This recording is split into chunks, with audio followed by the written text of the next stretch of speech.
Hey guys, so this past week, if you missed Snapshot, we had different worship stations again that you could go around to kind of read some Bible verses and just kind of recap and rethink some of the things that we've been talking about all month.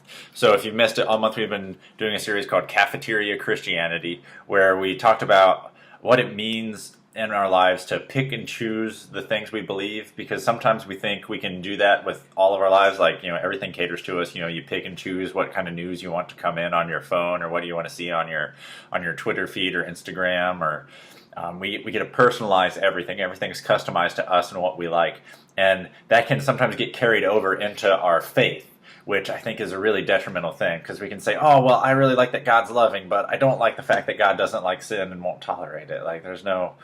I don't like that, so God's not like that, right? And that's not really true. You can't just pick and choose who someone else is. You can't pick and choose the attributes about someone that are true, right? You just can't do that. And the same thing goes for God. We can't say, well, God is like this, but he's not like this just because I don't want him to be, right? He is what he is. So there's some things that we believe in the church about what that is, and they're actually spoken through these statements that come from a Latin root word meaning I believe, and that word is credo. And those things that the church talks about, that says the things that we believe foundationally, like these are like the orthodox things. Remember, we use that big word. These are the things that if you're a Christian, you got to believe, right? This is what we think about God. This is who Jesus was. This is what happened. This is how it went down.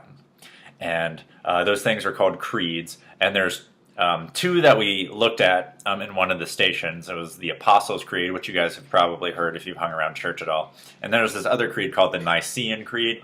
There's a picture of it up on the Facebook page of all the different stations, and you can kind of see what it is. And if you can't read it there, you can look it up somewhere else online, but you'll be able to see how to spell it at least. But it's a little more detailed. And the reason people wrote these was because they were worried. There were people teaching things that weren't right about God, right? They were saying, well, Jesus didn't really come back to life, or no, he didn't really die. He just kind of fell asleep, and they put him in there, and then he got up, and they were like, no, that's not what happened. And if you don't believe these things to be true, it's going to mess up your relationship with God. It's going to mess up what really happened, and you won't really get what's going on. So the first station we did was kind of fun, and we had a whole bunch of grapes, and I asked everybody to pick a cluster of grapes, and they hadn't been washed yet, and I hadn't checked to see if any of them were gross. And then we had people wash them and kind of check them out, and then afterwards, if they were good, you could eat them. So that was kind of fun. But the reason we did that was because it's the same thing with our beliefs, right? If we just do that and we just grab whatever we want and start eating it, and we don't look at it, then we don't know if there's something wrong with it, right? And we don't do that with our food, right? We always check fruit like that to make sure it's not bad and gross. So if we're that on it about checking tiny things like grapes, why are we so relaxed and nonchalant when it comes to checking and making sure we have the right beliefs about things, the right understanding of who God is? That's a big thing. So we did that. And then our last station was a chance to just understand what repentance means. Repentance literally means turning around 180 degrees from something and running in the opposite direction, right? Not just saying, well, I sinned, messed up, and keep going along and doing the same thing. No, it's turning around and running the opposite direction, not doing that thing anymore and leaving it behind.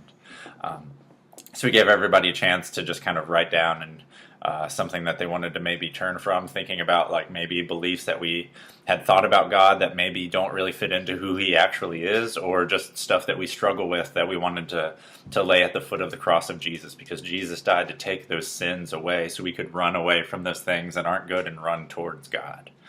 So that's what you guys missed. Check out the pictures again. And we'll be doing a service day next week. Read up on that on the website and everything. Love you guys. Have an awesome week.